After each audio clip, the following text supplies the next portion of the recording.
উড়ি বাবা, ও মাই গড, এটা কি করে হলো? দাঁড়াও দাঁড়াও, আমি এক্ষুনি এটা কাছে নিয়ে আসছি। এই দেখো, এটা নকল জিভ। এই যা, গার্ডটা তো আমার হাতটা লক করে রেখেছে। এই তো টুথপিকটা দিয়ে এই হ্যান্ডকাপটা খুলে ফেলি। গার্ডটাকে বোকা বানিয়ে তাড়িয়ে দিয়েছি। এবার আমি আমার সিক্রেট রাস্তা দিয়ে বাইরে বেরিয়ে গার্ডটার ক্যাডবেরি গুলো খেয়ে নেবো। কিন্তু না, এইভাবে খেলে তো হাতে লেগে যাবে আর গার্ডটা বুঝতে পেরে যাবে। কি যে করা যায়? এই তো বুদ্ধি পেয়েছি। প্রথমে ক্যাডবেরি গুলোকে গরম জলে গালিয়ে নি। এই তো কি সুন্দর গলে গেছে। এবার এটা দিয়ে একটা বাদু রেখে ফেলি। এই তো হয়ে গেছে। এবার আমি জেলের মধ্যে চলে যাই। ওয়াও, কি সুন্দর ব্যাট চকলেট হয়ে গেছে।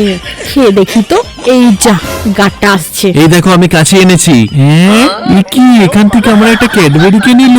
নিশ্চয়ই ওই মেয়েটা নিয়েছে। তুমি আমার ক্যাডবেরি নিয়েছো? না না, আমি নিইনি, আমি তো ব্যাট চকলেট খাচ্ছি। হ্যাঁ তাই তো, যাই ওদিকে গিয়ে দেখি। এবার আপনারা সবাই লাইক করে দিন।